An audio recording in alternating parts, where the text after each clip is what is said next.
టైంలో కూడా నెయ్యిని సరఫరా చేసింది అన్న విషయం సిట్ స్పష్టంగా పేర్కొన్నది. అలాగే ఇంకొక నిందితుడుగా ఉన్నటువంటి ప్రీమియర్ డైరీ అన్నటువంటిది వీడు కూడా ఈ కంపెనీ కూడా కల్తీ చేసింది అన్న విషయాన్ని వాళ్ళు చెప్పినారు సిట్.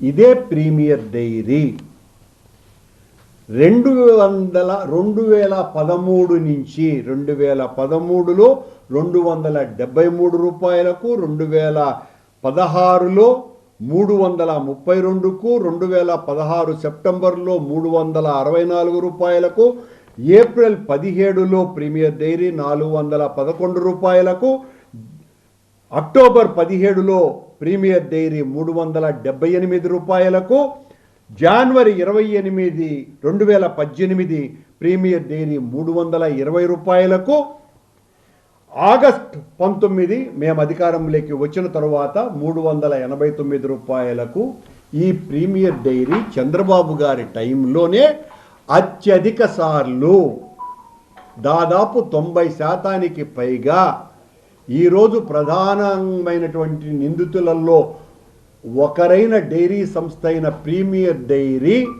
చంద్రబాబు టైంలో కూడా అత్యధిక సార్లు టీటీడీకి నెయ్యిని సరఫరా చేసింది.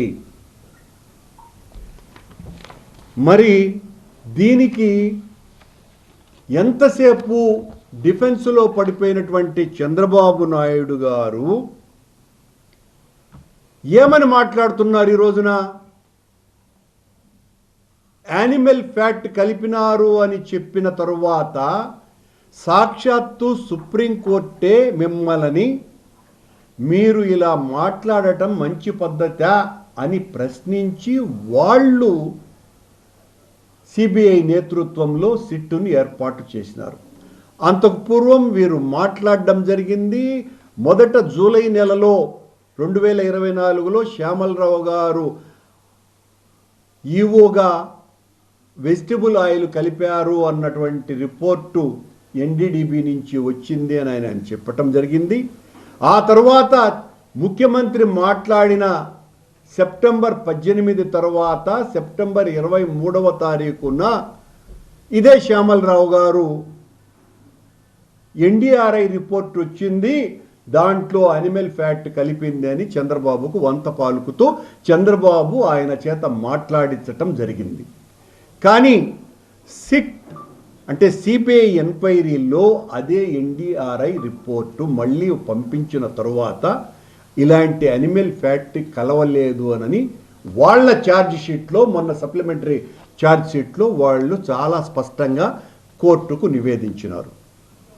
ఇప్పుడు ఏం చెప్తున్నారు? చంద్రబాబును మోసేటువంటి ఈ పల్లకీలో మోతగాళ్ళంతా ప్రసార మాధ్యమాలు, ఈనాడు, ఆంధ్రజ్యోతి, మరి అనేక TV5 ఇలాంటి ప్రసార మాధ్యమాలన్నీ కూడా సిట్ను ప్రశ్నిస్తున్నారు, సిబిఐని ప్రశ్నిస్తున్నారు.